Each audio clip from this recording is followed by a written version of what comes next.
My God, the stuff I ran into in Puerto Rico is enough for an entire presentation all of its own. I'd never been there, and I'd heard all these stories about what was happening there. And I thought, I can't believe some of this. And then I went there and found that it was true. For those of you who don't know it, Puerto Rico, for some odd and strange reason, is a focus point at the moment for massive UFO activity. So I'm going to have to go back at the end of the year and do a little more research. Ah, my, how to begin. How many of you in the room tonight heard my brief presentation the other day? How many did not? Okay, for the sake of those of you who were not there the other day, I will review a bit and give you a little bit of background as to who I am, how I got into this crazy business, and what I'm doing in this crazy business. It's important that you understand that most of my adult life I was a professional soldier. I spent 27 years on active duty in the United States Army, and most of those years were in the infantry, special operations, special forces, special assignments here and there. And I state with not necessarily a sense of pride, but I'm very honest about the fact that I was places I should not have been, and I have done things I should not have done in those 27 years. But I served my country to the best of my ability because I believe in it, I believe in the Constitution, and that's one of the reasons I'm going to be speaking out so loudly here this evening on some issues involving that Constitution. Now, I have to also tell you that I've got enough material for 5 hours, so I have to cram it into an hour and a half. So if you'll bear with me, we'll hopefully have some time for a little exchange and a few questions. Before I begin, I'd like to lead off with a couple of quotes that I think are pertinent and appropriate for this subject. And the first quote I want to lay on you is the one from the first act of Hamlet, which most of you, I'm sure, are familiar with, where the young prince says to his friend, "There are more things in heaven and earth, Horatio, than your philosophy dreams of." And I want you to keep that in mind as we go into this presentation this evening. There's another quote from a famous English scientist a number of years ago, a chap by the name of Haldane, who said to his peers, he says, "The universe is not only stranger than we know, it is stranger than we can know." And that has always struck me as an appropriate comment and quote for this particular subject. And as I go into this a little further, I think you'll understand what I'm talking about. Now, as I mentioned earlier, my military experience was basically infantry. I spent some time in Korea. I led combat troops in Korea in 1951, long before a lot of you guys were even born. I led combat troops in Vietnam when I was over there. I've been all kinds of places and done all kinds of things, but over the years, I have been very fortunate in getting a few rather choice, what we call plum assignments. And one of those assignments that I was fortunate enough to get occurred in 1963 when I received an assignment to shape headquarters in Paris, France. Now, for those of you who may not be aware of it, SHAPE is an acronym for Supreme Headquarters Allied Powers Europe. And SHAPE was and is the military arm of the North Atlantic Treaty Organization. So being assigned to Paris in 1963 was a real choice, a real plum, because I had my family with me. My kids were going to school in Paris, which was a real opportunity for a couple of teenagers, and I was happy to be there. I arrived in 1963, and I was immediately assigned to a place they called SHOC, which is another acronym for the Supreme Headquarters Operations Center, which is the war room. And any of you who have ever seen movies about these war rooms, you can get a pretty good idea what it was about. 24 hours a day, 7 days a week, the war room was staffed with a staff of roughly 25 or 30 people on a normal operational basis. If there was an emergency, they'd cram as many as 150 people into that enormous room, and all hell would break loose. It would look sometimes like the pictures you see of the New York Stock Exchange where everybody's screaming and yelling and running around and bumping into each other and bells are ringing and all of that. That's really a pretty good idea of what the shape war room would look like when the balloon would go up.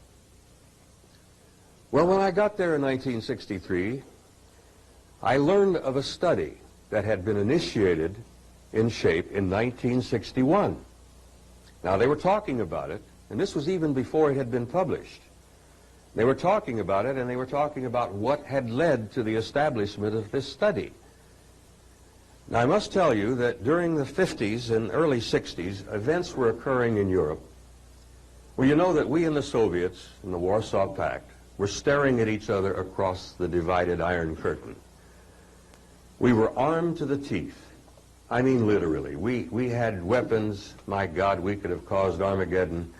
We could have brought about World War III at any moment. We're looking at each other across this Iron Curtain. All of us had our fingers on the triggers. Some of us had our fingers on the red buttons. And it was a very tense and difficult time.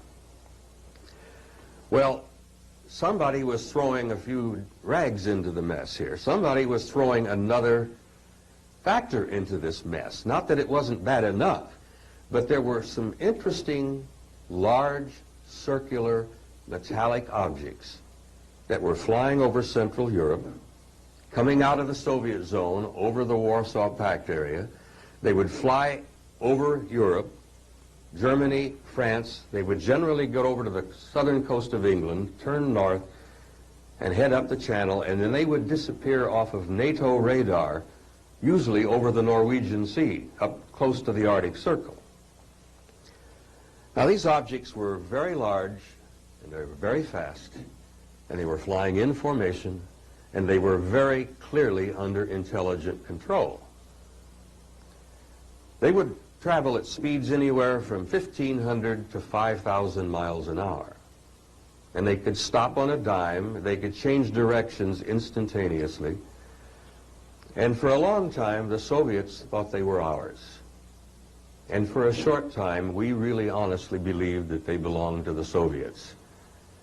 And these things demonstrated some technology that was so incredible that if we or the Soviets, either one, had had them, the Cold War would have been over just like that.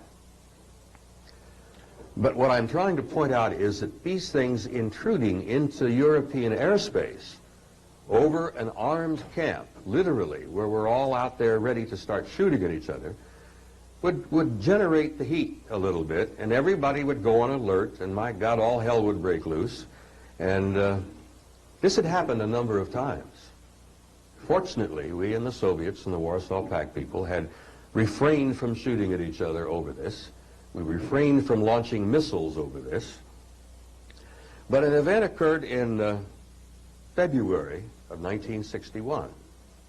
It was the straw that literally broke the air marshal's back, if you'll pardon that phrasing. My boss at SHAPE was an American four-star general by the name of Lyman Lemnitzer. He was known as SACEUR, the Supreme Allied Commander in Europe. And it was a great honor for me to be assigned to work on his staff. His deputy Supreme Allied Commander in Europe was a British Air Marshal by the name of Sir Thomas Pike, who was one of the most highly decorated heroes in the Royal Air Force in World War II. And Pike finally had had enough of this crap, if you'll pardon some of my infantry vernacular here, about these objects. And they held a big meeting here after the February incident in General Lemnitzer's office, and they said, we're going to have to get to the bottom of this. What the hell is going on? What are they? Who are they? Why are they here? Where are they from? And just what in the world is happening here? We can't let this go on and on and on. Now, Pike had repeatedly tried to get information from London and Washington on these objects. He could get nothing out of either Washington or London on these large metallic circular objects that were flying at will all over Europe. The reason they wouldn't send anything to him or to any of us at SHAPE in Paris at that time was that there was an enormous French spy ring in place that was very effective. And some of the top people in France were involved in this. We have a pause.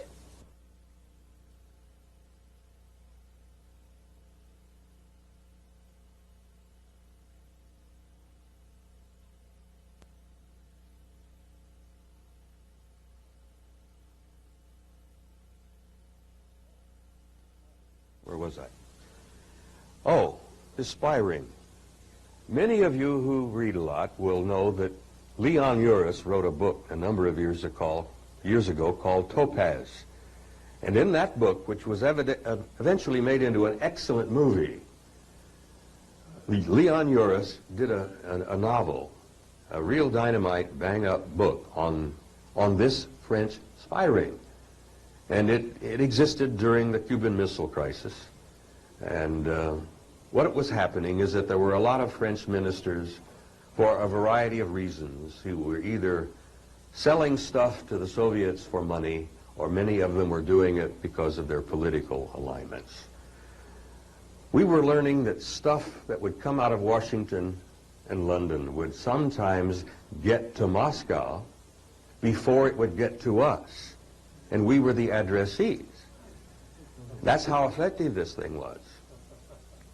Now, if you can ever read the book by Leon Uris, or even see the movie, and I think you can probably rent it out of the film, the videos, it tells a pretty good story, but that's the reason that General Pike, Air Marshal Pike, was not getting any information on this particular extremely sensitive subject, because we knew that if they'd sent it, it would have gone to Moscow, and generally they'd have it before we did.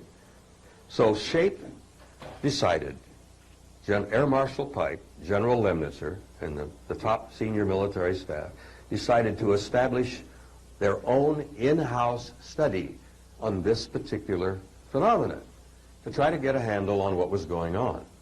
Now, bear in mind that this is 1961. Sometime after Roswell, sometime after UFOs had been doing everything but landing on the White House lawn in the United States, they were finally deciding over there to really take a good look and see what was happening. To be brief, and I'm going to try to be brief because I'm a long-winded type and I go on and on about this. The study took 3 years. It literally was one of the most thorough and complete analysis I have ever seen. When it was published in '64, the study itself was approximately 1.5 inches thick. It was supported by almost 8 inches of annexes and appendices. And there were annexes on meteorological studies, annexes on, biological studies. There were annexes on a variety of every one of the hard sciences that you can imagine. But the study in '64, when it was published with a cosmic top secret clearance level, which at that time, and I'm told still is, the highest security level that exists in SHAPE headquarters. Now, in those days, the United States did not have a cosmic level clearance, but I'm told that they now have. Our guys in Washington have introduced and adopted the cosmic level clearance. But at that time, in those years, it was only NATO. It was only SHAPE. Well, the interesting thing to me as a young professional soldier who was working in the war room, when I got my hands on this thing and read it and realized what it meant, it literally changed my life. And I'll share a few things with you which I think you'll understand very clearly why. For all those years, I had been a curious skeptic about the UFO matter. I'd been reading about it, I'd been hearing reports, I'd even seen photographs, and I was curious.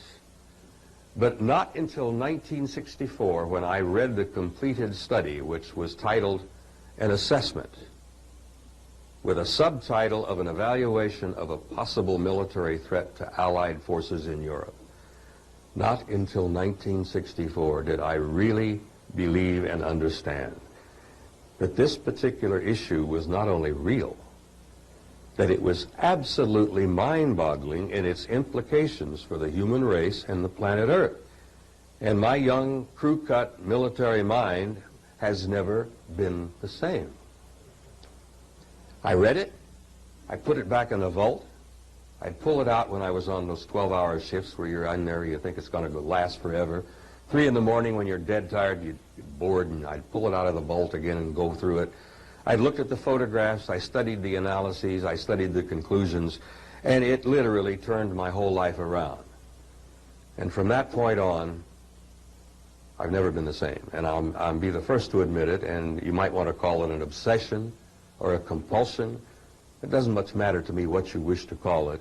But when I realized that this was real, that it was not fantasy, it was not science fiction, it was incredibly real, the implications dawned on me as to what this phenomenon meant to the human race and to the planet Earth. And it launched me on a 30-year study and synthesis in my own life, my own private life, in the remaining years in the military until I retired in 1976, until today. I'm still up to here with it, and I must honestly tell you that in my opinion, this is not only probably the most single important issue of our time, but I'm convinced that it's probably the single most important issue in the history of the human race. And I'll try as best I can to explain to you why I believe that to be true. The SHAPE military study, the assessment was relatively brief in a sense that they didn't go into a lot of theory and evaluation and possibilities. They simply approached the thing as they had initially intended to approach it. Is there a military threat to Allied forces in Europe from these things? Well, before it was over in '64, when they completed it, published it in 3 languages and only 15 copies, they concluded, and follow me closely on this, they concluded that the human race and the planet Earth have apparently been under a detailed, long-range analysis, survey, or study of some kind by several, plural, several high-technology extraterrestrial intelligences. Now that's a zinger in itself. The second conclusion was that this survey or study, or whatever you wish to call it, has apparently been going on for a very long time, if not hundreds, maybe even thousands of years. They also concluded that there appeared to be, and this was a result of a very detailed analysis, some kind of a developing, ongoing program of some kind. A process was taking place. They could see it in the 3 years they studied it, and then they went back and got all of the historical records, and it became apparent to those guys that something was underway that was planned, that was intelligent, that was developing, evolving, a process of some kind. Now, they never in '64 would even presume to try to determine what it was. But they concluded that something was underway. They also concluded that apparently there was no major military threat involved. Because if there were, the technology that they had demonstrated was so far beyond anything we had that if they had been malevolent or hostile, it would have been over a long time ago. That if they really wanted to turn us into dog food, come down and grab our real estate, or whatever, they could have done it a long time before. So apparently that's not what they had in mind. Apparently that's not what their program was all about. Because if they'd wanted that, they would have done it. Now you understand that this study, this analysis, and these conclusions are based in some point upon our own psychological profile. What would we be doing if we were an advanced technology? Well, I can tell you very flatly, we'd probably be interested in taking the real estate. And we would be interested in conquering those people and taking over and establishing our own system. You know, we've done it before. Look at the history of the human race, for God's sake. Look what we did just 200 years ago here in the New World. Look what the Spaniards did in Mexico. Look what many of my own English ancestors did in the New World. So, that was their big fear, that these guys, with all that technology, were going to come in and take over, run the show. Well, apparently that's not what they had in mind. Thank God. Now, the final conclusion which, let's see, based upon the fact that they were here, they'd been here for a long time, they apparently were not a threat. The final conclusion that the shape study stated at the end of the thing is that they were going to continue to monitor this phenomenon continually. They were going to keep it highly classified because the conclusions they had reached in that there were several extraterrestrial, probably alien advanced technologies involved, was that the average person was in no way prepared to handle this kind of reality. So they kept it cosmic top secret. To this day, you can't even talk about it in SHAPE headquarters or you'll end up in jail. I visited SHAPE a couple of years ago, and I tried to do a little nosing around to see whether the thing still existed, whether it was still in the files, whether it was still classified, and I damn near didn't get out of the headquarters there. And now, I have to tell you that they published this in 15 copies in 3 languages, French, German, and English. In 1967, when I was still there, General de Gaulle decided that he was going to withdraw France from the military arm. He was going to withdraw France from SHAPE, which he did. For those of you who are old enough to remember, Charles de Gaulle pulled France out. He wanted to develop his own nuclear response capability.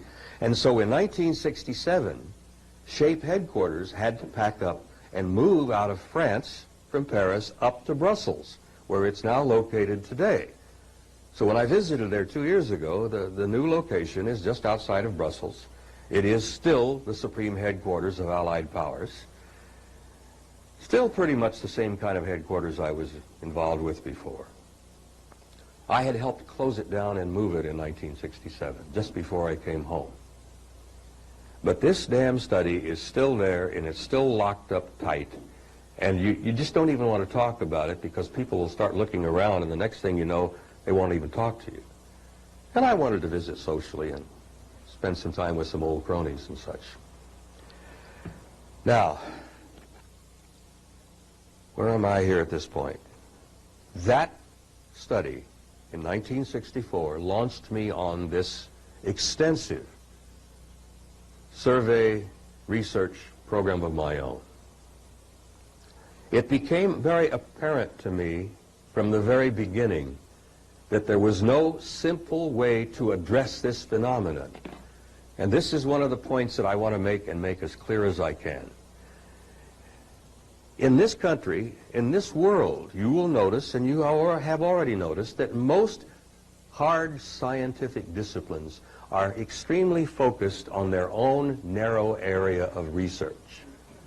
You will have scientists who are Nobel Prize winners working on something here, and their blinders are on, and they're focused on this, and they're brilliant men. But they have no idea what's going on over here, or over there, or around there. They haven't a clue as to what's really going on. Now, this phenomenon is so complicated and so vast, there is not one single discipline in existence on this planet that you can really address and come up with an answer as to what in the hell is happening.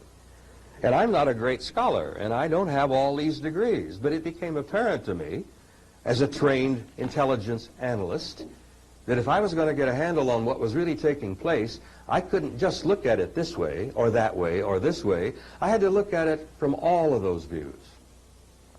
So I launched myself on a 30-year synthesis. I studied history. That had been my major in college, by the way, ancient history. I studied philosophy. I studied literature. I studied mythology, anthropology, geology, theology, a number of the hard sciences, chemistry and physics, and I even studied some art and music, because as I began to dig into this thing, I found that every one of those disciplines had something to say about this issue. And my question was this. As I began, I wanted to know what in the hell is really happening here. I had long ago concluded that there was hardware, and there was high-tech hardware, and it was pretty impressive and pretty incredible. And I had also concluded that there were little guys inside that hardware. Not only little guys, but there were some big guys, and there were even bigger guys, which is another story in itself. For those of you who studied the phenomenon, you know what I'm talking about. But I finally decided that if I were going to get a handle on this thing, I was going to have to look at the whole thing. My initial impetus was this: who are they? Where are they from? Why are they here? And what do they want? Well, that's a good place to begin, I guess, but do you know where I ended up? After 30 years of research and synthesis, I really ended up learning more about who we are, why we're here, and where we're going. Because the more I got into this thing, the more it became apparent to me that this was not singly an issue of extraterrestrial visitation. It was much more vast than that, and it literally indeed involved the entire human race and the entire history of the planet. Now, I'll have to tell you a little bit about what I really concluded. Excuse me. When I left the service in 1976 and lost my top clearance, our military and our top civilian leadership knew in 1976 that there were at least 4 high-tech extraterrestrial intelligences coming here. At least 4. And the thing that was the most interesting to me and upset the generals and admirals in shape more than anything else was one of those groups looked exactly like we do. And I don't mean similar, I mean exactly. One of those 4 visiting high-tech extraterrestrial intelligences looked exactly like we do. So much so that they could sit next to you in a restaurant, sit beside you in an airplane, and you'd never know. And if you think that didn't affect the paranoid generals and admirals, because we were all paranoid in the military. We were trained to be so. It was the nature of our game. To be suspicious, to look at who's the next enemy and where and all that good stuff. So I'm not putting my fellow military guys down. But we were basically paranoid. The idea that there could be an intelligent, advanced, high-tech extraterrestrial intelligence walking up and down the corridors of SHAPE headquarters, that bothered them. Then somebody said, my God, do you realize that they could even be walking up and down the corridors of the Pentagon? Well, that bothered them. And one lieutenant colonel one afternoon during a discussion says, do you realize that they could even be in the White House? And that was kind of a form of black humor that was not too well received. I have personally always wondered about where we got some of those guys we put into the White House. I'm sure many of you do too. But anyhow, that kind of bothered these guys. It bothered them more about the aliens who looked exactly like us than it did about the others. The little grays, the big tall dudes with no hair that were 8 feet tall, and the reptilian kind, which we had seen repeatedly. And they had been seen over the years. So anyhow, over the years, it became apparent to me that we're dealing with something far, far greater than any of us could imagine. And then let me tell you what I have begun to conclude, which has really changed my life. After 30 years of research, it became quite clear to me that not only are we not alone, we have never been alone. That we are apparently members of an infinite, a vast and infinite community of life out there. And we're simply a bunch of guys living in the suburbs or in the sticks. That universe is literally teeming and packed with intelligent life and high technology, and we're just now becoming aware of it. Now, what else did I conclude? And I'm going to have to move along here because I do want to show those slides. It became apparent to me a number of years ago, long before I ever had the opportunity to read Zecharia Sitchin's work. And for those of you who have read Zecharia, let me tell you, his work is a masterpiece. If you haven't read any of Zecharia Sitchin's Earth Chronicles, and I think there are 5 of them out now, by all means get a hold of them and read them, because it's some of the best scholarship I have ever seen. The reason I like it is that he agrees with me. Really, because I agree with Zecharia. He's an old Hebrew scholar. He's a couple of years older than I am, several. And I take my hat off to him because he has concluded the same thing I have concluded. And this is one of the reasons I believe that our military and our government authorities are still keeping the lid on this. And they don't yet know how to let this information out. They want to. They really do want to let some of it out and share it with you, but they don't know how. They've lied to you for so long, and many of you know this. Lying has become institutionalized in government. Now, how many of you are shocked to know that your government doesn't always level with you? I'm sorry to have to tell you that, but during the Cold War years, we literally did institutionalize lying. And I was a part of it for most of my years in the service. So I know what the hell I'm talking about. But let's get back to my conclusions so we can get into this slideshow. My own research and studies have convinced me, and I think the evidence is there, and I would encourage each and every one of you to study it yourselves. Don't for a moment believe a word I say up here tonight just because I'm saying it. I'm not a prophet, I'm not proselytizing, and I'm not on a crusade. But I am trying to share with you some information about what I consider to be the most important issue of our time. And you've got to do your own research. You've got to do your own reading and reach your own conclusions. And I'm convinced that if you do that, you're going to end up in the same place I am and a lot of others who are here speaking to you this weekend. So what did I finally come to? And boy, this is a real trick here. This is a real shaker. I am convinced, beyond a shadow of a doubt, I believe the evidence is absolutely overwhelming. All you have to do is look at it.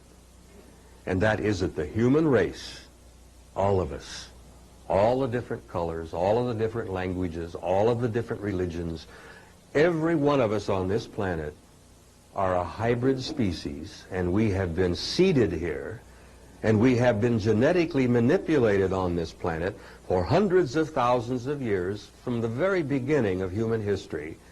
And we have had an ongoing, intimate, and I say that again, intimate interrelationship with high-tech extraterrestrial intelligence. And it's still going on. It's not something that stopped 1,000 years ago. Didn't stop 2,000 years ago. It's going on even as we sit here speaking with each other. Partly that this abduction scenario you keep hearing about is part of it. It has been with us from the beginning of our time. We have had indeed an intimate interrelationship with advanced intelligence out there. And what we are, who we are, we owe to their involvement. Now, Fred Hoyle calls it meddling. Well, I guess that's one term you could apply to it, that maybe they are meddling in our affairs. But if you really look at the thing and really understand, as a species, not only have we been genetically manipulated, but we were probably initially created by those guys. Now, that is hairy stuff. That's heavy. And how do you share that with fundamentalist members of any church on this planet?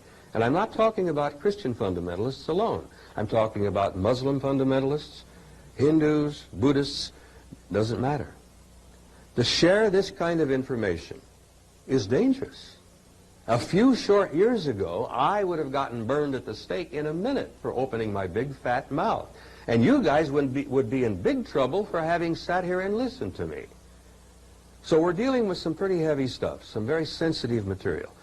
How do you tell people, first of all, that they have been lied to for so long on so many subjects by so many different people? How do you tell them that they are going to have to address and face this reality, not only now, but yesterday, that they're going to have to face it, they're going to have to address it, they're going to have to accept what it means, they're going to have to start paying attention, getting off their dead you-know-whats, put the chips away, take the six-pack back to the fridge, turn off the Saturday afternoon game, and start paying attention, damn it, because you are involved and the future of your species is involved. That's why it's important for you to start paying attention and doing your own research. Now, I have to divulge briefly here and state that your government has not been overly cooperative with you in getting this information out. First of all, during the Cold War years, we allowed our intelligence agencies to literally create in our government a secret government.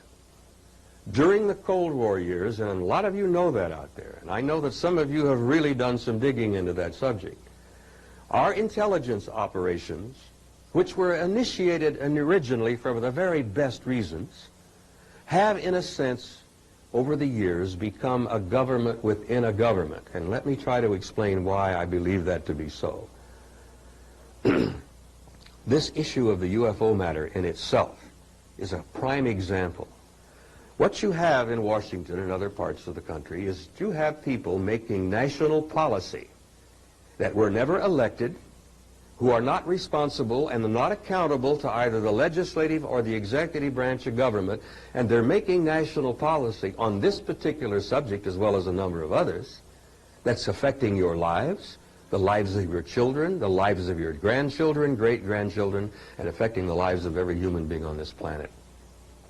And I say again and again and again till I'm blue in the face, you not only have a right to know this information, you have a need to know. Because, damn it, you're paying $50 billion a year in black budget programs, where about 3/4 of those black budget programs are involved in this alien UFO matter.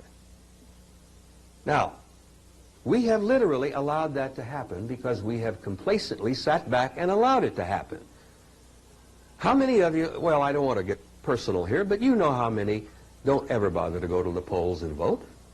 A hell of a lot of people don't even register, for God's sake. Now, the only way this constitutional system of government will ever survive is if the people themselves participate in it actively. And that means not only register, but vote and raise hell. Now, this issue particularly, in my view, is probably the most key issue. But there are hundreds of others. I mean, I could get into this, spend hours if I could talk that long, about what happened with Jack Kennedy in 1963. We could talk about what happened to Bobby. We could talk about the fact that they bumped off a pope, and the evidence is there. I mean, my God, this has been going on for years, and the average American sits back and placidly accepts the silly-ass excuses of what the experts tell them. Like, have you ever looked at the horrendous, absurd situation of the single bullet thing in Dallas? My God. Have any of you ever investigated or at least read what happened to Bobby in that hotel in L.A. here? Have you ever heard how many shots were fired? And did you ever know that the bullet that killed him came from the back? And when it was taken out of his skull, it was not fired from Sirhan's gun. Now, these are little tiny things. I simply throw them out to give you an example of the kind of crap that you've been swallowing for far too long. And my anger is simply this. I'm getting to a point where I'm too old to worry about it. I have been subtly intimidated on this particular issue. My phone is tapped. I've had phone calls. I've had black helicopters flying over my house. A number of things have occurred. Cecilia mentions the fact we had a bullet through our storage room. So on. These little minor things. The point being, I am rattling a cage or two, and I'm doing it purposely. I'm violating my security oath on purpose. I challenge them to come after me. I want them to take my butt off to court, because then, if we can get a hearing, I can subpoena witnesses and I can subpoena evidence. And if they want to charge me, I'm willing to go through that. I don't think they're going to do that. First of all, I made a big noise. I've come out. People now know who I am. I'm becoming infamous, I think, more than famous. The point is that I'm trying desperately in the few remaining years of my life to get a few of you people and my good friends to stop letting them pull the wool over your eyes. And that's the nicest way I can say it. I'm tempted to use some old infantry terms. But you've got to stop that, letting that happen. You've got to start paying attention.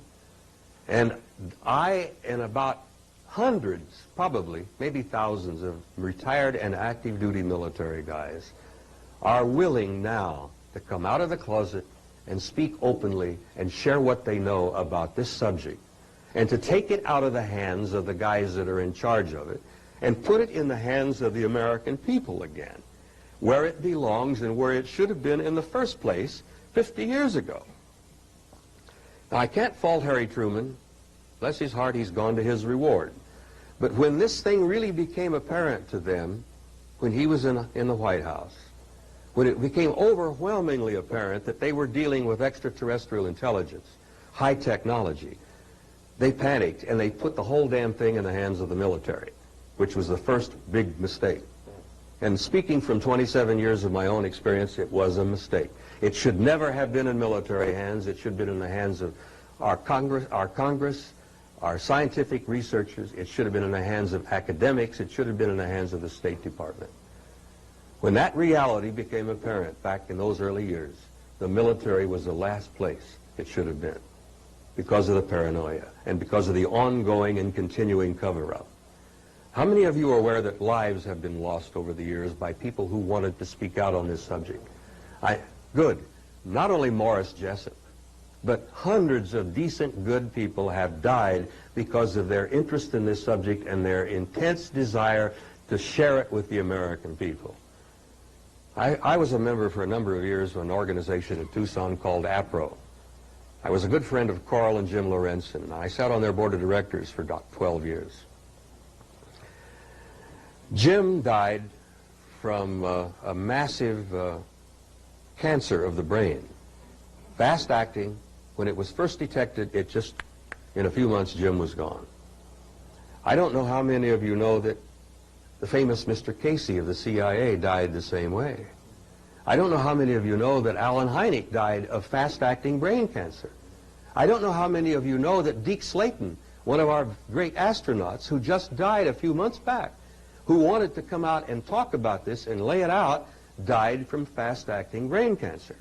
So they're not as basic as they were during the years when they took out Bobby Kennedy, and they took out Jack, they took out the Pope. My God, I could spend hours on this particular subject with you. They're a little more subtle now. I believe that the only reason I'm getting away with talking to you and sharing with you and telling you what little I know, what little I have learned, what little I have believed or learned to be the truth, is because I think at some level in government back there, God knows where, not that someone loves me, but that someone is pleased that whatever it is I'm doing, they want done. And that's the only reason that I am getting away with this, because I could have been taken out of this thing anytime, any place, just like that. We all know, if we've ever studied the state of the art, that a number of years ago we learned from our buddies in the KGB that they have a little pin apparatus that holds gas. And if you were to pass somebody on a stairway and squirt it in their face and then go on, that person will fall dead. And if they take him off to the clinic, all they can ever determine is that he had a coronary, massive heart attack. Nothing in the system would ever indicate otherwise. So what I'm trying to say is if somebody wanted me to shut up, they could shut me up. But I believe at some level that they want me to continue to do what I'm doing, because I am very, very grateful and am most gratified by the fact that when I share what little I know with people, they seem to respond appropriately. They seem to be appreciative, they seem to be thankful, and it seems in many ways to confirm what they already know. So I'm an old codger, and I'm going to keep it up as long as I can, because I believe in it. And I believe in my government, and I believe in my Constitution. And I have babbled quite a bit now, and my wife's pointing to her watch as usual. So I'm going to shift gears here just a little bit, and I got some slides I want to show you.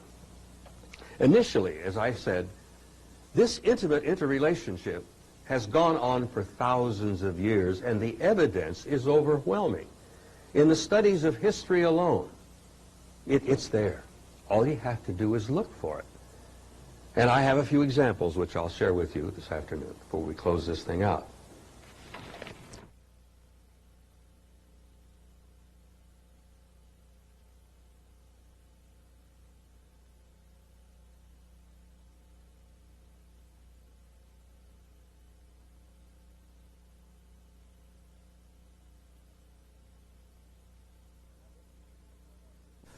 Now I start off this little brief slideshow with a series of pictures like this, and I do it for a particular purpose, because I believe that it sets it sets the stage. It gives you a little perspective, and I love these photographs. They're beautiful, literally. And in showing them to you, I'll have to point out that about 17 years ago, NASA, in its infinite wisdom, got a bunch of astronomers together in the NASA headquarters, and they spent a few weeks doing some surveys. They asked these astronomers to give them a good working estimate of how many stars are there out there. And as a result of about 3 or 4 weeks of work, they concluded, roughly, that there were roughly 400 billion stars in our galaxy alone.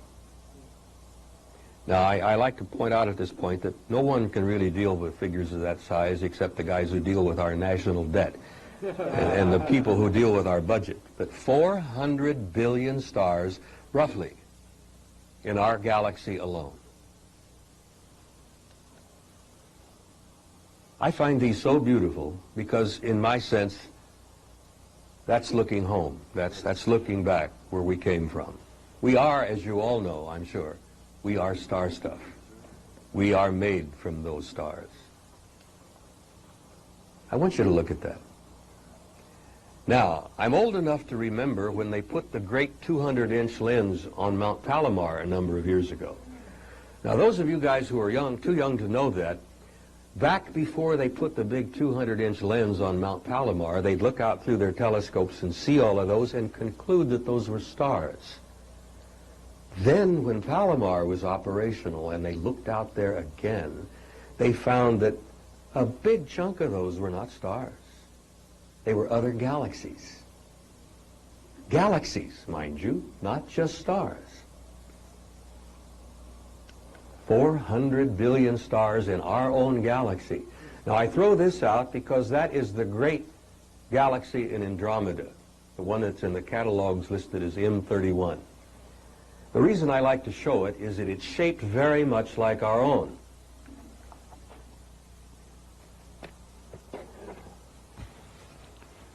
I'm always doing this. Oh, well, here it is. If we were out there somewhere, really way out there, and we were looking at our own galaxy, our solar system and the planet Earth would be located roughly about here. So we are really in the sticks. We're out in the country, so to speak, in our own galaxy.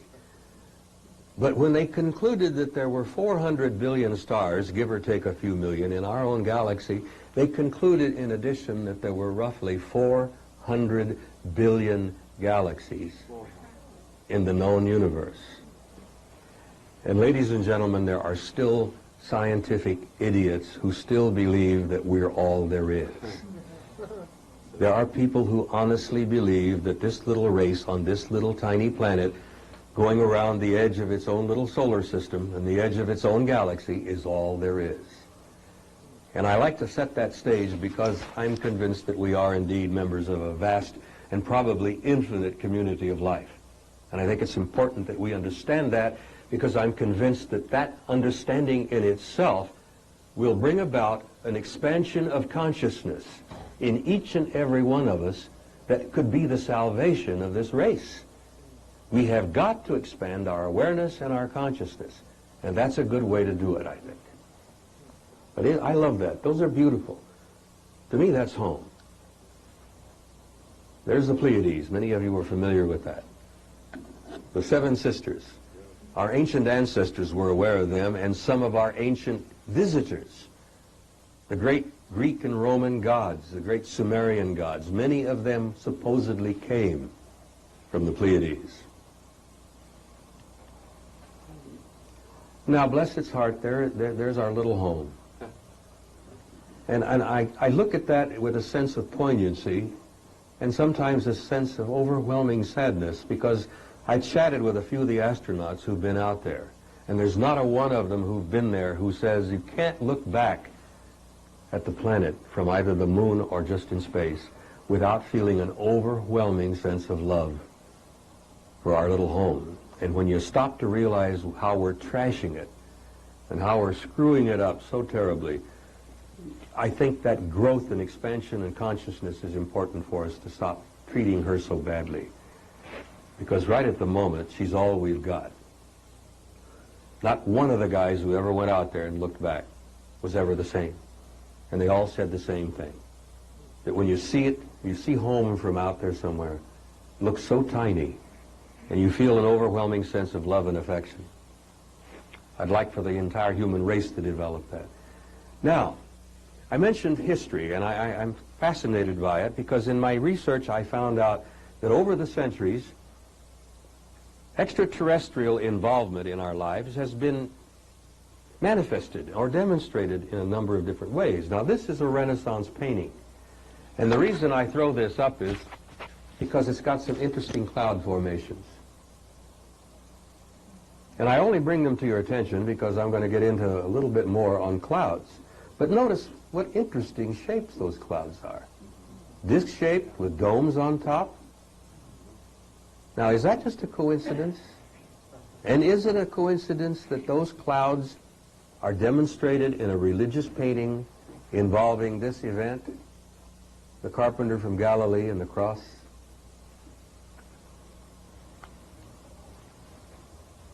Another religious painting. Notice the lenticular clouds. Now, a lot of scientists will say, well, those are simply lenticular clouds. Well, possibly. But they're always so unique, disc-shaped with a dome on top. And here they are again in the sky on a religious painting at an incident involving the carpenter from Galilee. Now, is that a coincidence? I don't think so. And I'll explain to you why I'm convinced it's not. Now, here we have a lenticular cloud. This was photographed in the Soviet Union a few years ago. What was interesting about it is it didn't dissipate, and when it sat there for about an hour, it finally moved away at a rather high rate of speed in its entire shape. And lenticular clouds do not normally do that. Another photograph from the Soviet Union, not the same object, but another object, was observed to depart rather quickly and without changing its shape, without dissipating. Now, the reason I call your attention to clouds is a series of photos that were taken at Fort Belvoir, Virginia, a number of years ago by a young soldier who was going through some training there. This is the famous Fort Belvoir sequence of pictures. While the guys were out there on the ground, they all looked up and noticed over this one building the strangest object in the sky. And one of the young sergeants had a camera and he snapped a shot.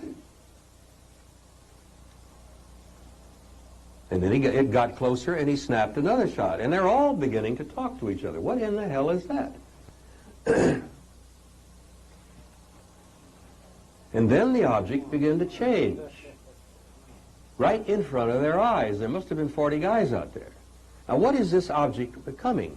It appears to me to be turning itself into a lenticular cloud, which I believe we should pay a lot more attention to. I'm not saying that all lenticular clouds may not be clouds. I'm simply saying some may not be clouds. And the next time you see one, look it over. Look at that. Now, they got this whole sequence on film, and these are all legitimate photographs. And there you are, and it finally departed at a relatively high rate of speed, and it did not dissipate. It just went, and it was gone. So I just say that I throw that out and tell you the next time you look at a lenticular cloud, look at it carefully. You might be surprised. Another lenticular cloud, 7,000 miles away and 15 years later in Denmark. Notice the rim. And this lenticular cloud also departed at a relatively swift rate of speed. So as Hamlet says to his friend Horatio, there is more indeed in heaven and earth than our philosophies dream of. Now here's a fast-moving lenticular cloud photographed in New Mexico. It was moving smartly from right to left, and it's leaving a bit of a trail here behind it. Another lenticular cloud. I think this was photographed in Japan a number of years ago. Again, it's moving swiftly from right to left. You notice that you can almost see a rim up in here. Well, in these lenticular clouds, I'm convinced there are guys sitting up there looking down at us. Now, this is an interesting little artifact. It's what old Ivan Sanderson used to call years ago, a favorite term that he coined called ooparts. And ooparts means out-of-place artifacts. And this little clay figure was estimated to be at least 1,000 years old, and it was found in the jungles of, I believe, Bolivia. And this was made by an Indian 1,000 years ago. And I want you just to take a little glance at this thing. Look at the suit, the headpiece, the faceplate. To me, that looks like an astronaut in a spacesuit. Another figure. Another Indian made this one. Look at that. Faceplate.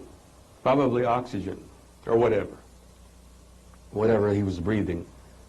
But the Indian was doing his best to express something he had seen and didn't quite know how to do it. And frankly, I think he did a great job. Now, this is a quick shot of a number of standard UFO shapes that have appeared over the years that have been cataloged and kept in books. And there's one I want you just to kind of take a peek at, and that's this one here. You've got all of the standard other shapes, the discs, the ice cream cones, all of the rest of them. But I want you just to look at this one and keep that in mind briefly. These are cave paintings. Many of these are from the mountains north in Spain and in southern France, and they're Paleolithic and some are Neolithic, but the oldest are considered to be roughly 40,000 years old.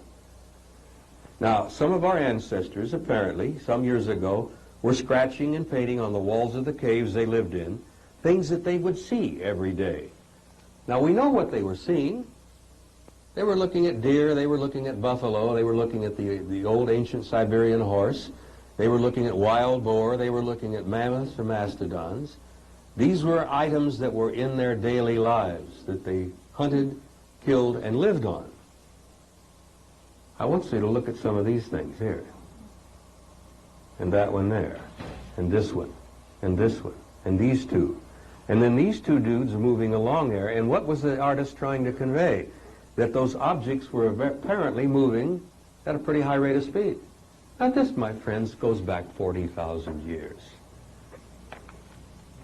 Admiration for them. This is a page from a book that has been put together by a French scientist where he's tried to categorize these objects that he's collected over the years.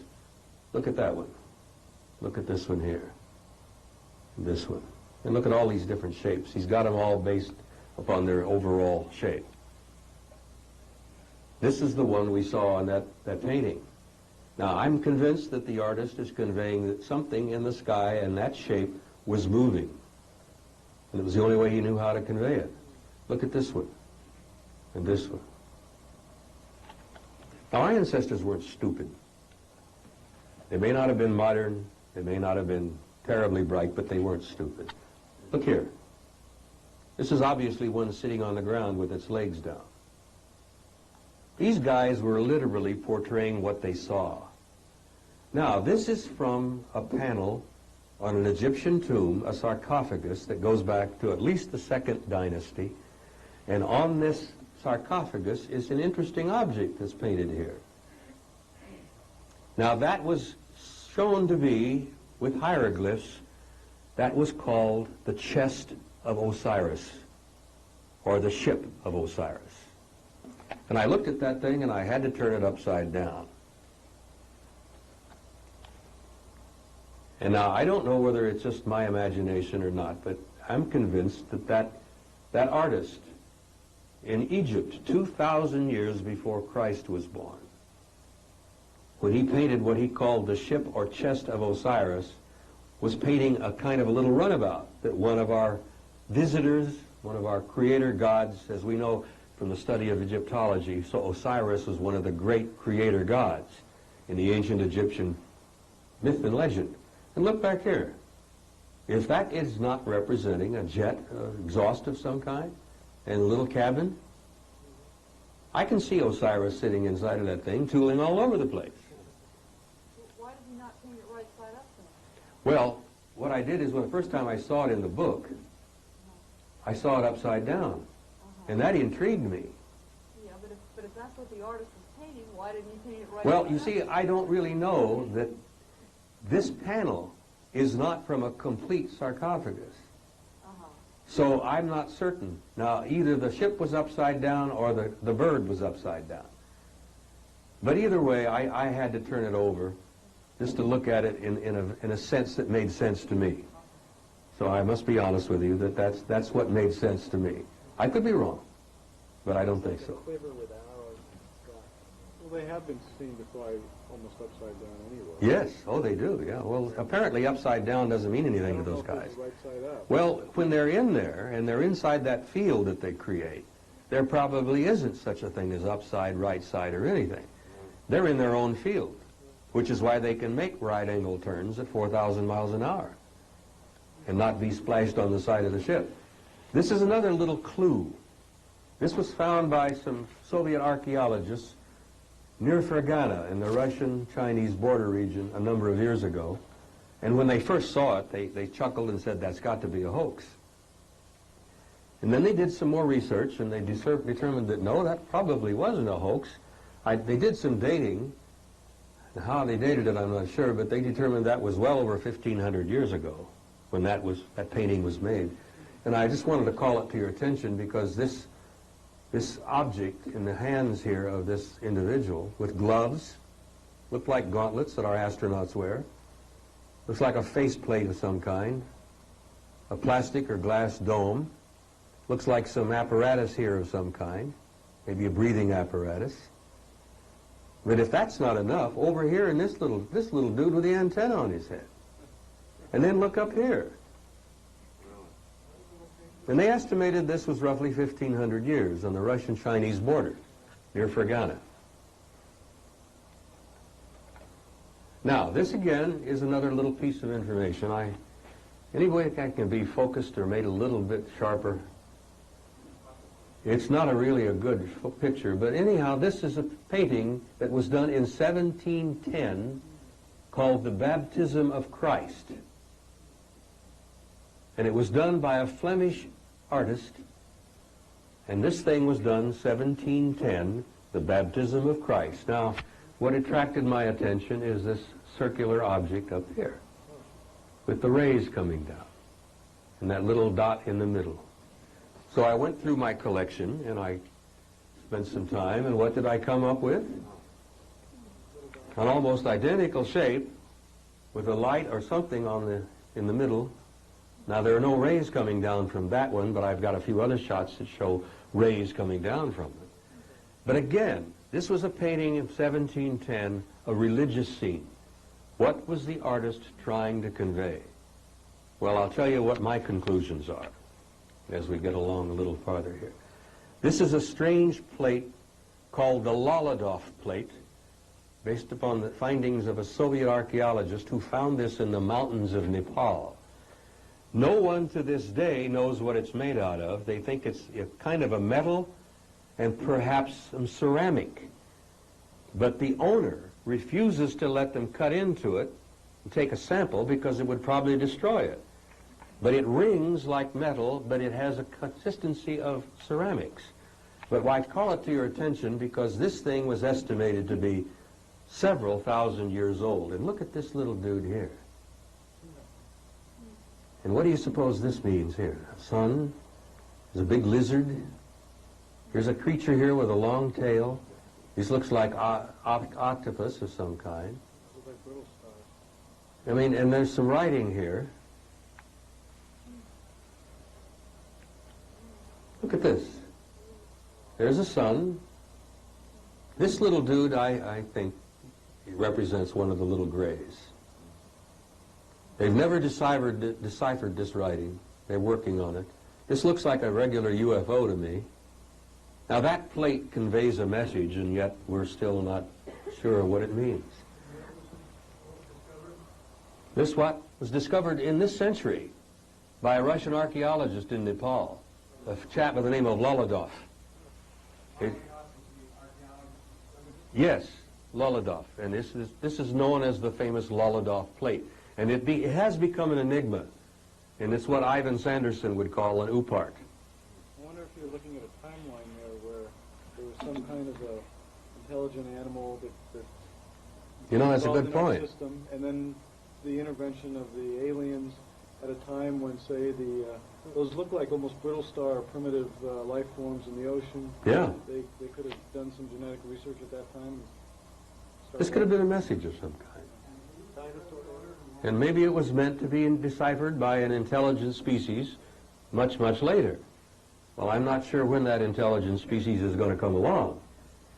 But I call this to the attention of some of the people who are always joking and laughing about this subject. What is that called again? The Lolodov plate. Where is it now? It's in a museum. I think it's in the Berlin Museum. Well, the owner, I guess the Berlin Museum, refuses to let it be chopped up or drilled into or cut to determine what it is really made of. But just from examining it, tapping it, putting it under light, they think it's a combination of ceramic and metal. But it's another one of those little ooparts. Now this is from Zechariah Sitchin's work, from his book, The Stairway to Heaven, and I borrowed that because it is a runabout. It is the ship that the ancient gods, Enki and Enlil, used to get around in. Now, to me, these are headlights, and this is representing probably light beams. This is probably the little cabin. Here are some fins, here's the tail, and here's the jet. And I can imagine some of the ancient Anunnaki gods getting around in something like that. This is another enigma. This was found by Erich von Daniken, and this is in German, and I apologize, it's not that good a picture. But this was found in Egypt just a few years ago, and they've dated this back to probably the first or second dynasty. And German archaeologists who looked at it said, my God, look at that. Mein Gott. This, they thought, looked like a helicopter. This, they thought, looked like a tank. This little object here, they thought looked like a submarine. Now, this is one of the more ancient Egyptian cities, going back to the beginning of recorded history. I simply throw it out as an enigma that's worth looking at and paying some attention to. As I've said, we're not alone, and we've never been alone. And the history of our race is filled with this kind of thing. Here's another drawing of a rocket-shaped object. They called it a comet. It was seen in 1479. It was seen in Arabia, and it ended up in a German book. But that's a pretty strange comet. Another interesting book from 1506 or 1566, of a series of events that occurred over the city of Nuremberg, where these enormous objects appeared, and there was a big clatter and bang and lots of noise, and everybody in town came out and looked at them. Another one from a German book. They estimated the people who were watching all this happen looked like there was a battle going on between the brown ones or the dark ones and the white ones. And this thing went on for about an hour, and they drew what they saw. No one to this day really knows what the hell it was. Another picture, this is from a fresco of the crucifixion. And this is from a monastery in Yugoslavia. And I call your attention to this little object with the guy sitting inside. Now, what did these painters know, or what were they trying to communicate? Now, this is from another one of Zechariah Sitchin's book, and this is the famous goddess Inanna, one of the great Sumerian goddesses, the lady who became known as Ishtar, the same lady who was known later as Astarte. And this is the way they described her in one of their sketches. Sitchin is convinced that she's wearing her flight gear there. Probably just got out of her little runabout. She's got her goggles on. Again, I'm not certain, but I think it's interesting to consider. Now, this is one of the things that skeptics wish would go away. This is a Renaissance painting by the famous Fra Filippo Lippi, who was a Franciscan friar, who was a great artist during the Renaissance. And this painting he has done is the Madonna and St. John and Jesus. As you know, John and Jesus were related. They were cousins. And here the mother is with the two kids. They were roughly the same age. They were born about the same time. But interestingly enough, a few years ago, some UFO nut like you and I discovered this. What in the world was that? And then they got a magnifying glass and they started looking at it. And here is this object over the Madonna's shoulder. And here is an old gentleman down here with his hand up to his head, covering his eyes, looking up, and a dog is barking. Now the reason I show that to you is that that object and that shape is an absolute, accurate portrayal of an object that was seen in New Guinea a number of years ago in the famous case involving the Reverend Gill at Bonai, New Guinea. An Anglican minister was running a mission school. And one evening about sunset, a couple of the kids came running and yelling about, you know, Reverend, you've got to come and look. And they all ran out. And Gill and many of the kids and a number of the teachers stood outside the mission in Bonai, New Guinea for an hour and watched an object that they described as almost identical to that hovering over the beach. And not only that, but they determined after about 15 to 20 minutes that there were guys walking around up there. And the kids were yelling and jumping and waving their arms. And apparently the guys up on this object looked down, saw the kids, and waved back. Well, they described it pretty much like this. And I throw that out simply as one of Ivan Sanderson's ooh parts. It's something to make you think. What was Fra Filippo Lippi trying to communicate? Particularly that kind of an object in that kind of a context. This is the Virgin and St. John and Jesus. I believe so, yeah. And it's hanging in the Uffizi Gallery in Florence. I thought that burned down. No, I no. was in the Uffizi, I saw that. You saw that? Yeah. Well, I hope it didn't burn. I thought that they had a... I know they had a fire. There was an explosion. Oh, A terrorist bomb went off. that's right. Yeah, and it damaged a number of statues, but I hope that survived. Because I like to throw that out to skeptics and say, what do you suppose that is? What's this little guy looking at? And why is it in this particular context?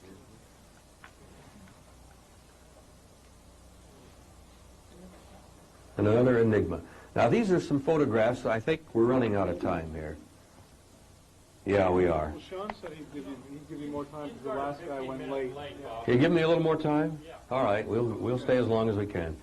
These are photographs that were given to me that were taken in Belgium not too many years ago during the famous flap outside of Brussels. Many of you have read about it.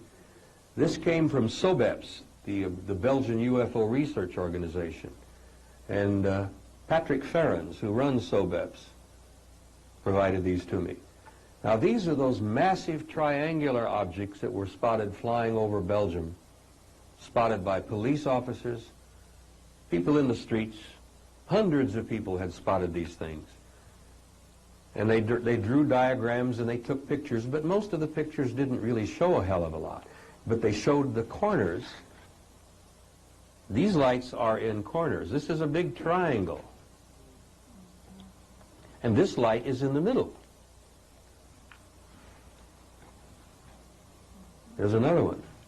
Now, you can't see a lot, but then they took one of the shots to a lab and they did some computer analysis. And there's what they ended up getting.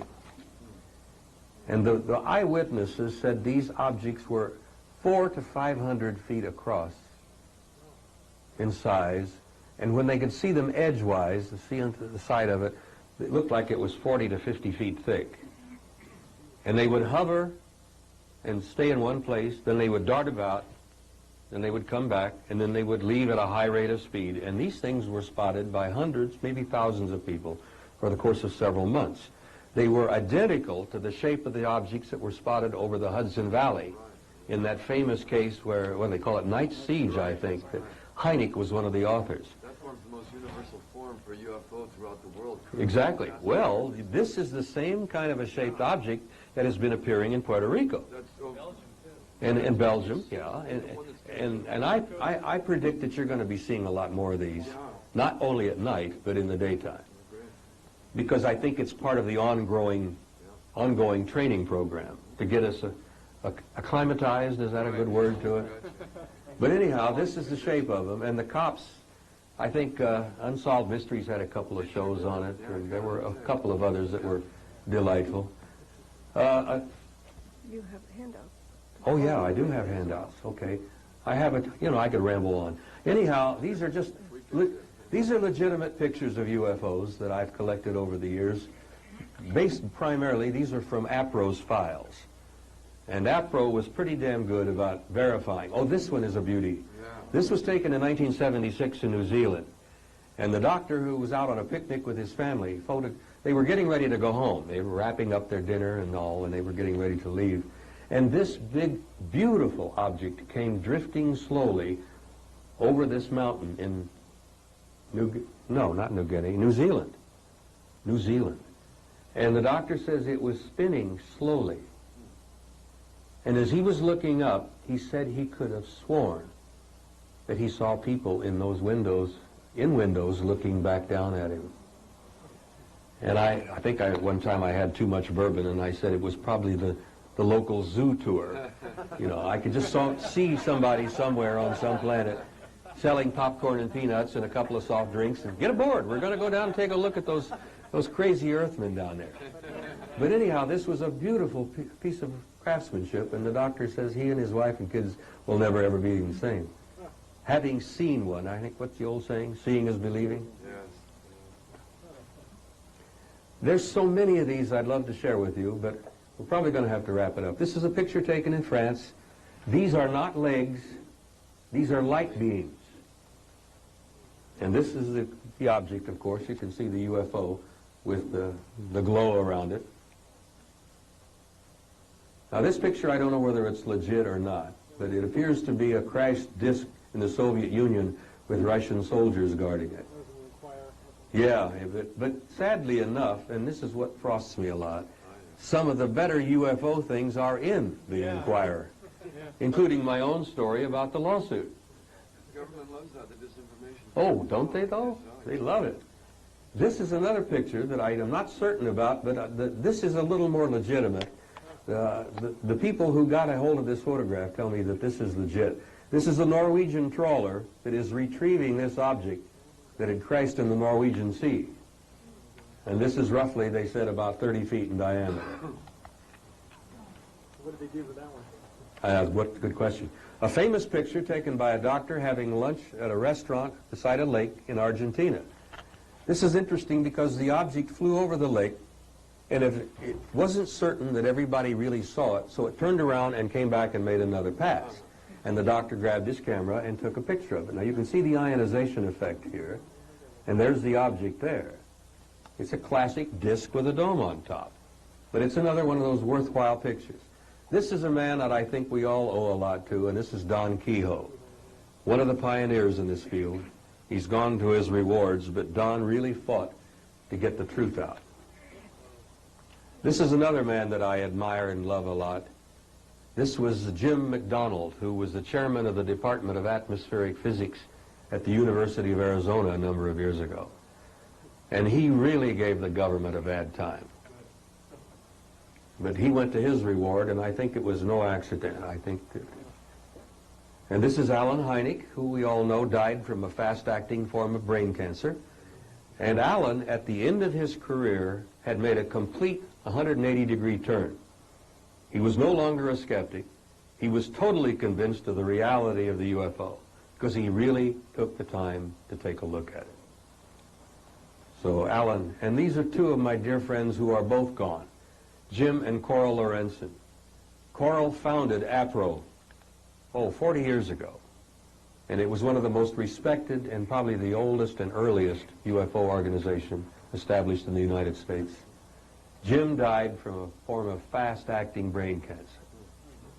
And when he and Coral were gone, we on the board were simply unable to keep the organization going.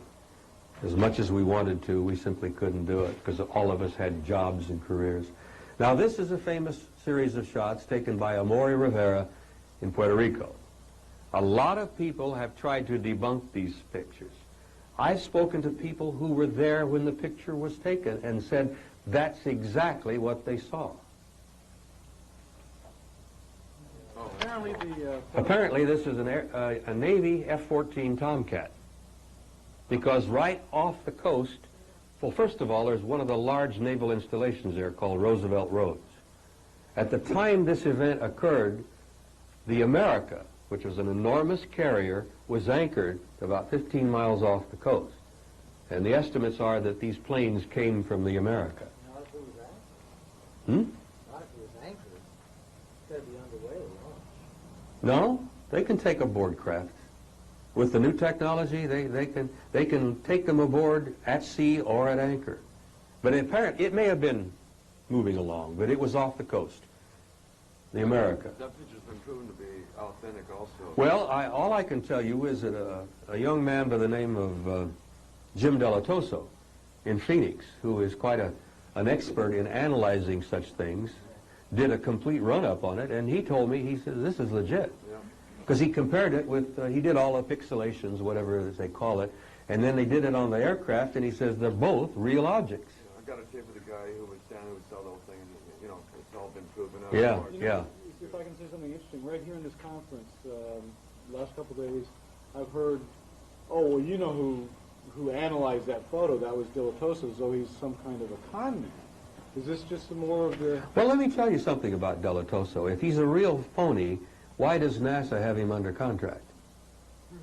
Yeah, good question. That's the tricky disinformation to feed. Yeah, well, this is it. You know, it's like, oh, well, I've heard Yeah, that's proven to be a hoax. I said, well, what about all the people that saw it? Listen, guys, if we had more time, I could talk to you about some disinformation that would just Right. literally curl your hair. The better stories get most of the disinformation. A really good story gets more attention from the government than you can imagine. But anyhow, Delatoso did a run-up on it, and I've concluded that it's probably true. About 3 minutes. Okay. They're going to have 2.5? Hopefully, maybe a couple. And look again. Look at this object. Remember the painting from 1710? And the one I photographed that had the lights on the rim? Exactly. Now, this thing is a hell of a lot larger. This thing probably is 60 to 80 feet in diameter, Here, press today. based upon the size of the Tomcat. That doesn't look like it was 5 miles from the camera, wasn't that one of the estimates from the analysis? I hadn't really read that, how far it was. That Tomcat's not that far. That's only about 3 miles, or maybe at the most, maybe 2. Yeah. Anyhow, this is another picture of an object, and those are not legs, those are light beams. And the visitors, guys, can do some incredible things with light. They can heal wounds, they can stun you, they can put you to sleep. Now, this is sad. This is a piece of what was left of apparently one of the aliens from a crash in Europe a number of years ago. This was given to me by a friend, an ex-cop in northern Yorkshire in England by the name of Tony Dodd. And it's the hand of one of the guys, and you notice that there are 5 fingers and no thumb. Then they turned it over, took another picture. You still have that? I don't have the object, but they have it. Yeah, they have the object. About 1 minute. Okay. Now, we're getting close to this first sequence. Good. You may remember a number of years ago an event occurred, supposedly, at a place called Holloman Air Force Base in New Mexico. The estimate year is roughly 1972. This event involved a couple of large UFOs coming in, apparently expected, landing on the runway, parking. Strange characters got out and spent an hour and a half talking to the base commander, the operations officer, the security officer. The entire event was filmed. A number of years ago, if you've read any of Linda Howe's work, and Jamie Chandra, and a few others, they were planning to release this information to the public. They were going to release the film of the guys getting out of the ship, walking into the hangar, talking to the base commander. They apparently changed their mind and said, no, not yet. But they did let an artist watch the film, and he sketched, can you focus that just a little bit better? He sketched what he saw in the film, and these are supposed to be the guys who got out. That's I guess, is about as good as we can get. These were some of the crew members here, and this apparently was the boss. And I simply wanted to bring this to your attention in closing because I throw it out as a stimulating possibility.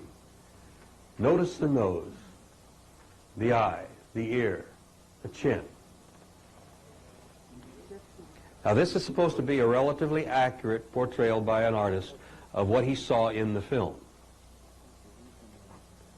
This is a statue. This picture was given to me by Michael Hesseman. This is an ancient Sumerian statue in the Berlin Museum of one of the great Sumerian lady goddesses. This is supposed to be the Lady Ishtar when she was older. Look at the nose, the eyes, the chin, and the ears. Now, look at her hair. Go back to this other one just briefly, and look. Is that hair, or is that some kind of a headpiece? Well, we're not sure. But look at that nose, the chin, and the eyes, and the ear. And look at the Lady Ishtar in old age. And I, you know, being a student of history, I thought that was just too good to pass up. And then I must conclude by showing you the one photograph that I have. Yeah, look at that. Well, many of the gods were supposed to have big eyes. Many of the little dudes that are wandering around abducting people have big eyes. But I have one photograph that I'll conclude with, which I believe is one of the few legitimate pictures of one of our visitors. There have been all kinds of shots taken, there are all kinds of claims made, but this one, of all the ones that I have seen, we've studied, researched, I checked it out, taken in Japan a few years ago along the side of a road, and I want to call your attention to the nose, the eyes, what appears to be, well, not much of a chin, but look at the neck piece here and the suit. But that nose and those eyes, it rung a bell with me on the statue in the Berlin Museum and the statue of the guys that got out of the ships at Holloman Air Force Base. And I simply throw it out to you as a possibility. It's worth thinking about. You open your mind to the infinite possibilities of what we're dealing with. I think it's fun to do that sometimes. Now, if I could have some lights.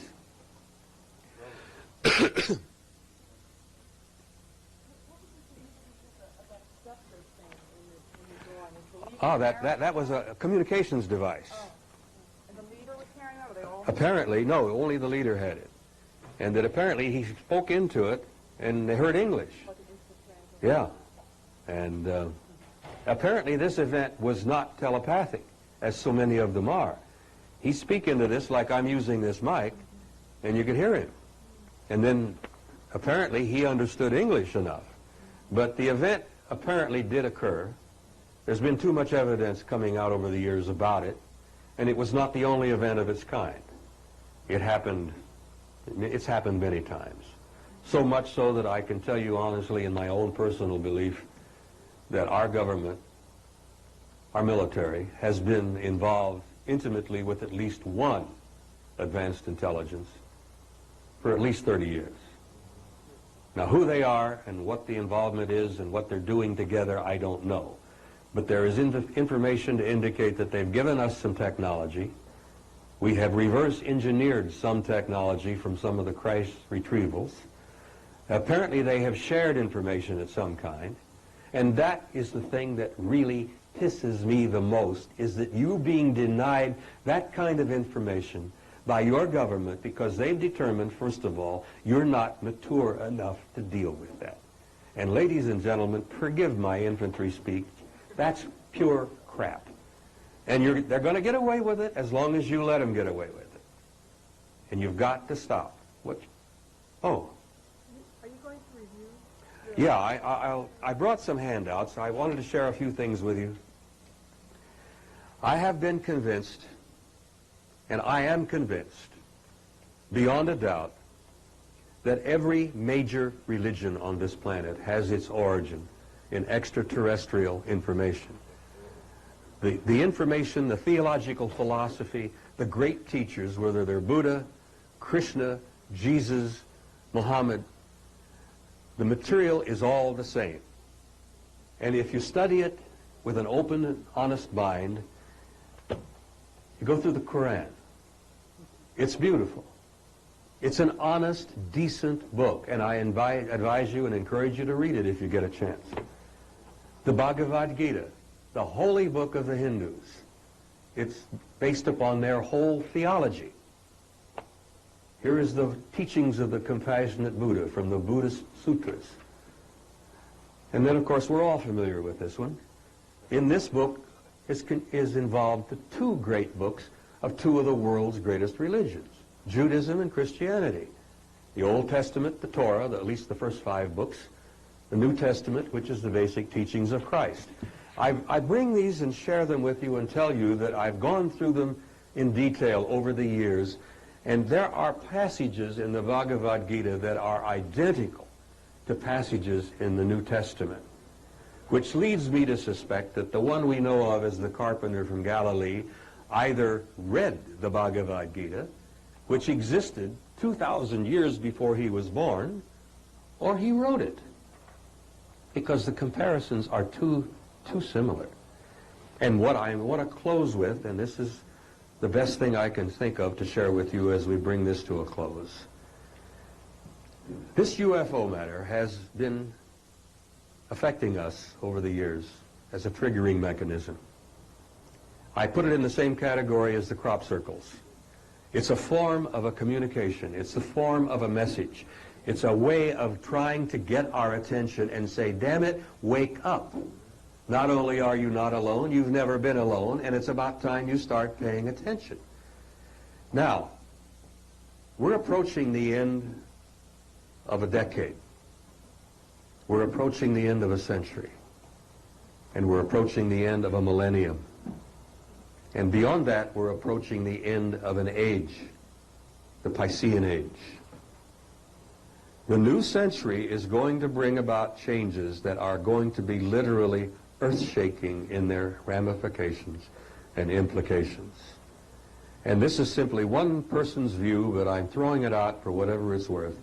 A door is being opened for us, literally, out there, to finally grow up and mature and to come out there and take our place, our rightful place, in that infinite community of life. And let me tell you something.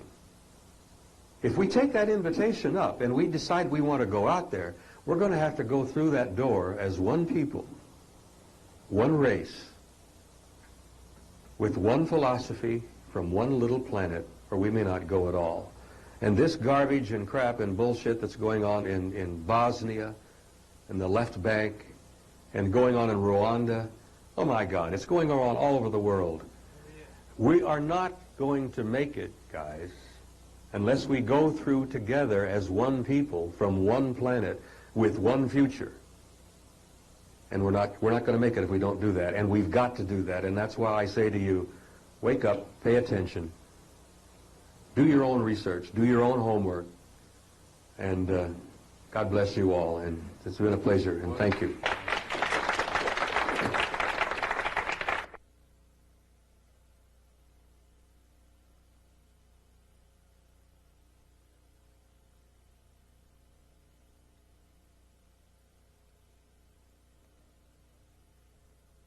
Handouts I brought, a couple from Zechariah Sitchin's work, a couple from, I think, the Tao of Physics.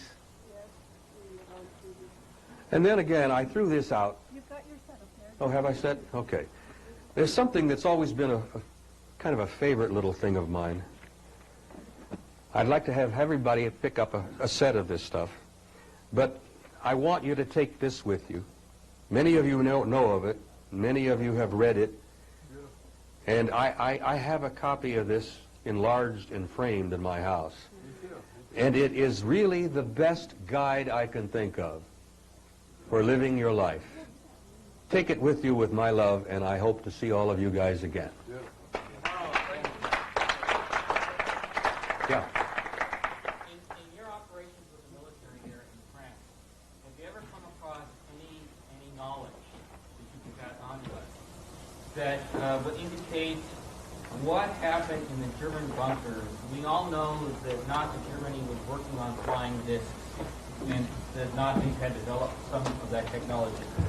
As far as NATO was concerned, were they trying to back engineer the Nazi technology, the Han Solar electromagnetic surface oil aircraft that were found in the bunkers in Germany? You remember Operation Paperclip? Yes. Okay, you know that was that program where we literally busted everything wide open to get into Germany and get some of their scientists and the technology and some of the hardware out before the Russians got it. Right. Well, we got some of it. We didn't get all of it. And in that technology was flying disc technology. The Germans were indeed experimenting with it and apparently had some operating systems.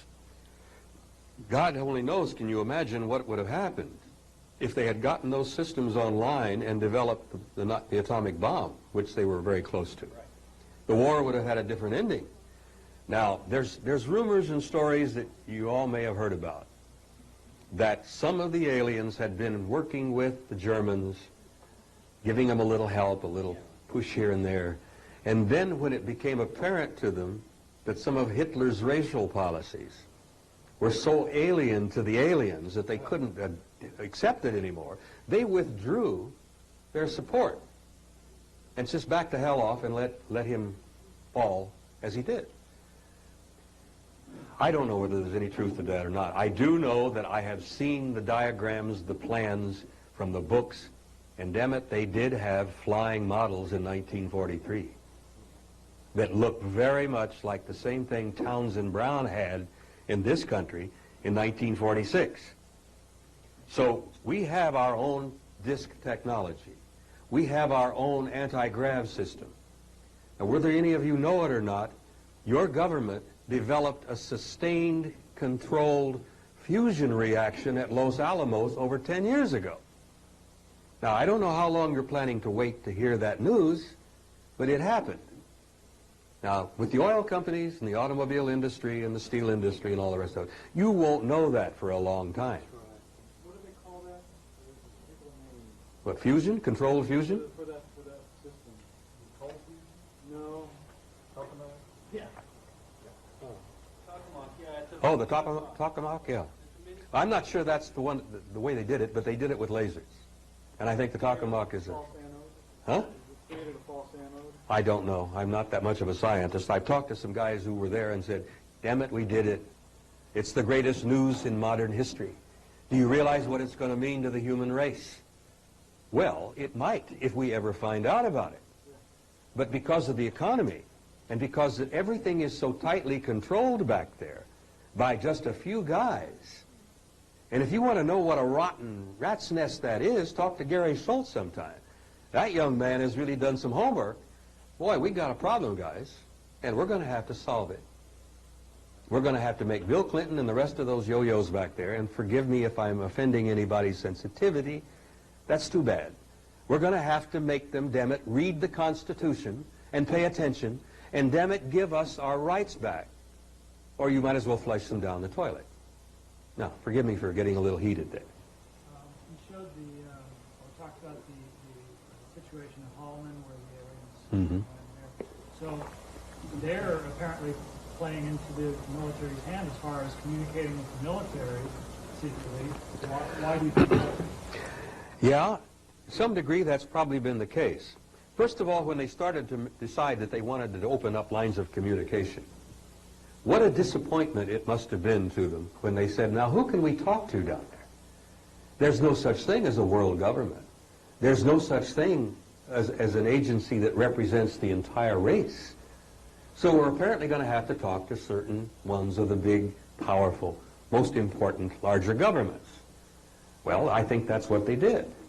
And the rumors that I've heard and the evidence that's led me to believe that the famous Eisenhower meeting probably did take place, that they did meet with Ike.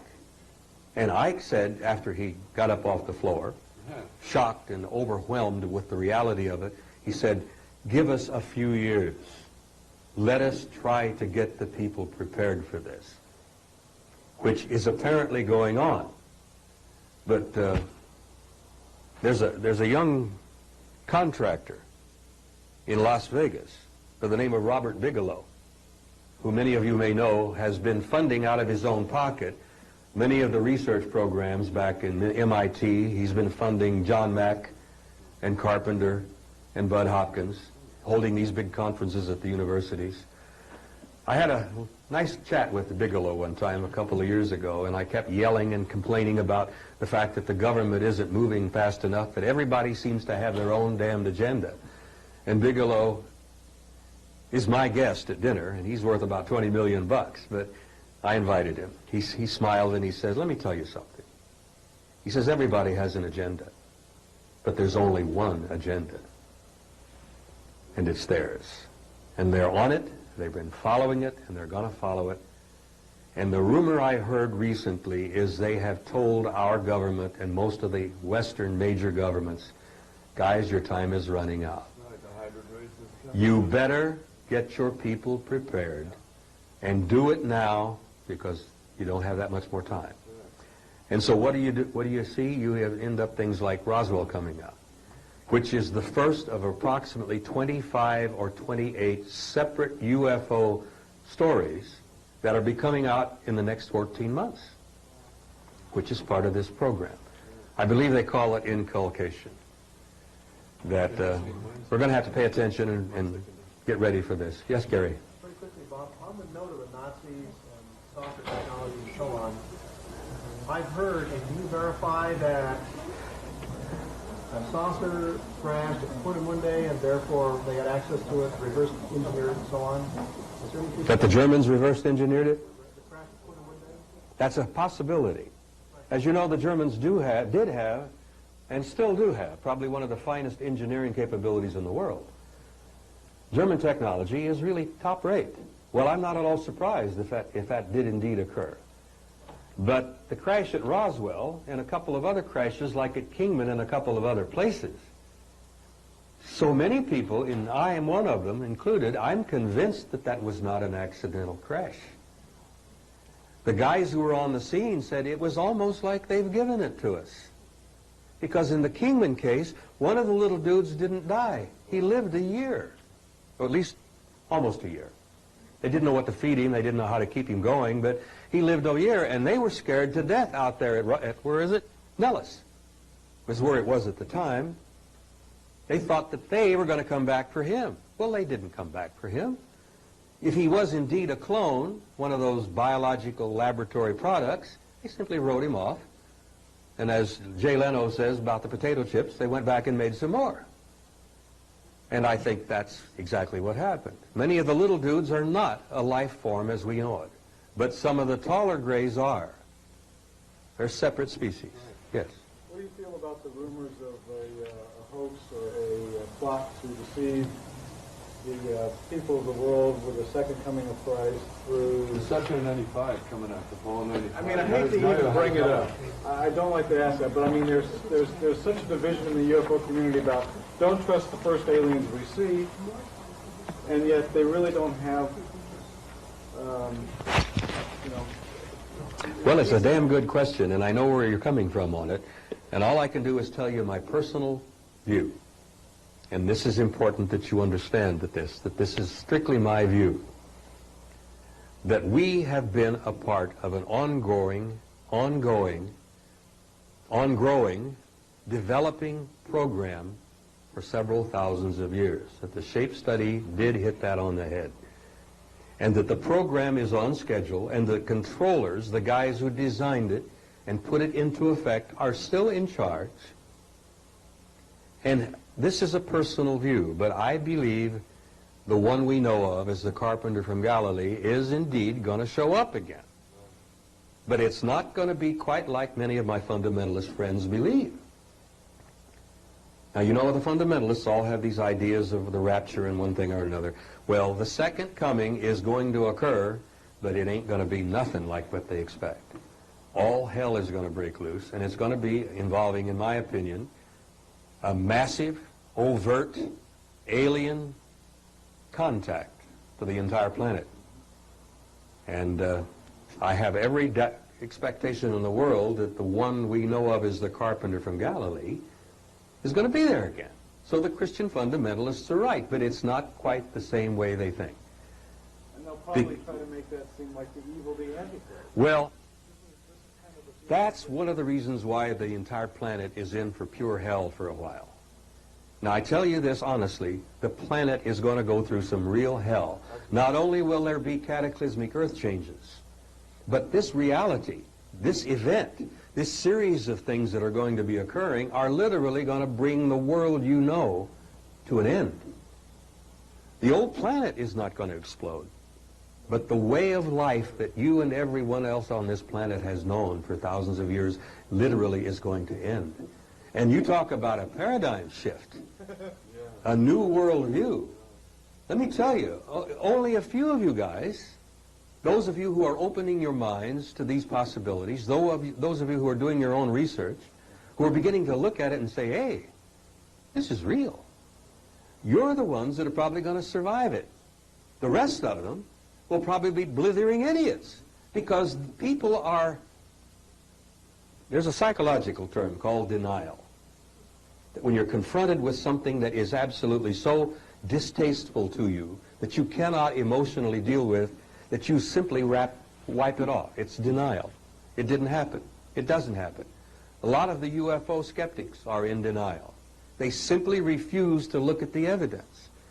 Well, when the things begin to unravel in the next few short years, and I think you're going to see some of it before the end of '94, but '95 is going to be jam-packed. And I say to you in closing, and you have to forgive me because I'm just about running out of steam here, I want to quote Tolstoy, as I did briefly the other day. All of the years I've been involved in this research have led me to one overwhelming conclusion, that we, you, I, and all of us are immortal beings. That we are not what you see sitting in these chairs. We are an immortal life form, whatever it's made up of, electromagnetic energy. We are a living being that literally is immortal. And I've been convinced of the reality of reincarnation for so many years that there's no more question in my mind about it. But let me tell you this. Your being here is no accident. Your being on this planet at this time is no accident. It's not a matter of chance. It's all a part of something. You probably chose to come here. You probably agreed to play a role. You probably volunteered to be a part of this incredible series of events that are taking place. And guys, you bought a front row seat. So don't, again, I am getting into some old infantry terminology. Stop pissing and moaning and get on with it and enjoy it. Because you got a front row seat at an event that the entire universe is watching. Because this planet is about to make that jump. And all of the people on it are about to make that jump. And what that jump involves, I don't know. But I know that it's going to change things in ways that we can't even imagine. It's going to be a transformation. And to use a religious term, it will literally probably become a transfiguration. But that's all right. And even the heartbreak and the blood and all of the mess, that's all right.